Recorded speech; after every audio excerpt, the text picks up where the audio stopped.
श्री स्वामी समर्थ. जय जय स्वामी समर्थ. नमस्कार स्वामी भक्तांनो.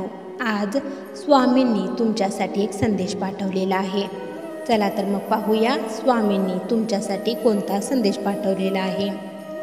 स्वामी भक्तांनो, व्हिडिओमध्ये 2 चित्रे दिलेली आहेत. त्यापैकी तुम्हाला आवडेल ते एक चित्र तुम्ही निवडा. जे चित्र तुम्हाला जास्त स्वतःकडे खेचत असेल तर त्या चित्रातील संदेश हा तुमच्यासाठीच स्वामींनी पाठवलेला आहे हे लक्षात घ्या. जर का तुम्हाला दोन्ही चित्र आवडत असतील तर हा पूर्ण संदेश तुमच्यासाठीच आहे. संदेश सांगण्याआधी मी तुम्हा सर्वांचे स्वामी बोल या आपल्या चॅनेलमध्ये मनापासून स्वागत करते. तर स्वामी भक्तांनो, आता पाहूया स्वामींचा आज तुमच्यासाठी काय संदेश आहे ते. ज्यांनी हे चित्र निवडलेले आहे त्यांच्यासाठी स्वामींचा संदेश काय आहे ते पाहूया. स्वामी म्हणतात, बाळा, आमच्याकडे आयुष्यातल्या दुःखांचा भार कमी करण्याची प्रार्थना करण्यापेक्षा तो भार पेलण्याची शक्ती या ताकद मागा. कारण ही संकटे, ही दुःखे ही येतच राहणार आहेत.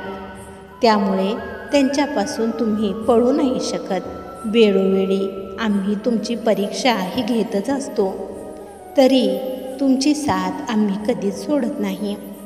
आणि दुष्ट लोकांना भरपूर काही देत असतो, पण त्यांची साथ आम्ही कधीच देत नाही. बाळा, ज्याप्रमाणे चुकीच्या पासवर्डने जसे मोबाईल उघडू शकत नाही, तर मग तुमच्या चुकीच्या कर्मांमुळे तुमच्यासाठी सुखाचे दरवाजे कसे काय उघडणार. योग्य वेळ येऊ दे. जगात कोणतीच गोष्ट ही विनाकारण घडत नसते. तुझी ही वेळ नक्कीच येणार. इतरांना तुम्ही आदर सन्मान द्या, मग तुम्हालाही आदर मिळेल. प्रत्येक ठिकाणी तुम्ही लगेचच उपस्थित राहू नका आणि जिथे तुम्हाला आमंत्रण नाही तिथे तुम्ही उपस्थित राहू नका. कारण अशाने तुम्ही तुमची किंमत कमी करत असता. बाळा, तुम्ही तुमच्या वेळेला महत्त्व द्या, तेव्हाच वेळ तुम्हाला महत्त्व देईल. तुम्ही स्वतःला महत्त्व द्या, तेव्हाच इतरही तुम्हाला महत्त्व देतील. बाळा, आम्हाला माहिती आहे तुम्ही खूप साफ मनाचे आहात. तुम्हाला कपटीपणा, अक्कलपोटीपणा जमत नाही. पण काही वेळेस तसे वागणे हे गरजेचे असते.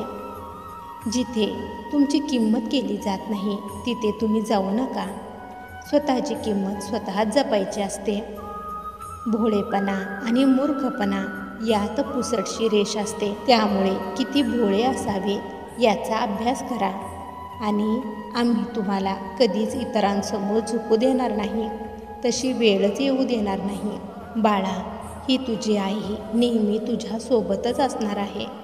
आम्ही तुला प्रत्येक ठिकाणी मार्ग दाखवतच राहू. त्यामुळे तू घाबरू नकोस. बाळा, तुझ्या या आईवर जर खरंच विश्वास असेल तर स्वामी माऊली लिहायला विसरू नकोस. तुझे कल्याण होईल. ज्यांनी हे चित्र निवडलेले आहे त्यांच्यासाठी स्वामींचा संदेश काय आहे ते पाहूया. स्वामी म्हणतात, बाळा, नेहमी ठरवलेले असते तेच घडेलच असे होत नसते. आणि काही वेळेस न ठरवता देखील काही गोष्टी घडत असतात. यालाच तर जीवन म्हणतात. तुझ्या माणसांवर कधीच तू अविश्वास दाखवू नकोस. त्यांना तुझा शत्रू मानू नकोस. ज्यांनी तुझ्या संकटाच्या वेळेत साथ दिली त्यांना कधीच तू विसरू नकोस. त्यांना कधीच अंतर देऊ नकोस. कारण जी संकटाच्या वेळेस साथ देतात तीच खरी आपली माणसे असतात. त्यांनाच तुमची खरी काळजी असते. आणि जी तुमच्या संकटाच्या वेळेस तुम्हाला एकटे सोडून निघून जातात ती फक्त त्यांच्या स्वार्थासाठी तुमच्याजवळ आलेली असतात. त्यामुळे तुझ्या माणसांवर तू कधीच अविश्वास दाखवू नकोस. तुम्ही जर आपापसातच असे भांडत राहिलात तर तुमच्या बाहेरचा शत्रू हा न लढता जिंकत असतो, हे लक्षात ठेवा. त्यामुळे आपल्या माणसांबरोबर प्रेमाने, आपुलकीने, एकमेकांची काळजी घेत एकमेकांना सांभाळून घेऊन जगले पाहिजे. आपल्या लोकांना कधीच तोडू नका. बाळा, तू जर आमच्या मताशी खरंच सहमत असशील तर श्री स्वामी समर्थ लिहायला विसरू नकोस. तुझे कल्याण होईल. स्वामी भक्तांनो, तुम्हाला जर आजचा हा संदेश आवडला असेल तर या संदेशाला लाईक आणि कमेंट करायला विसरू नका. आणि त्याचबरोबर हा संदेश शेअर करायला देखील विसरू नका. कारण तुमच्या एका शेअरमुळे कोणाच्या तरी आयुष्यात थोडी जरी आनंदाची उमेद निर्माण झाली तर याच्या आशीर्वादाचे फळ तुम्हाला नक्कीच मिळेल. त्यामुळे असेच स्वामींचे संदेश दररोज ऐकण्यासाठी स्वामी बोल या चॅनेलला सबस्क्राईब करायला विसरू नका. आणि त्याचबरोबर बेल आयकॉन देखील प्रेस करा. त्यामुळे नवीन व्हिडिओचे नोटिफिकेशन लवकरात लवकर तुमच्यापर्यंत पोहोचेल. चला तर मग भेटूया पुढील व्हिडिओमध्ये आपल्या स्वामींचे संदेश ऐकण्यासाठी. तोपर्यंत श्री स्वामी समर्थ. जय जय स्वामी समर्थ.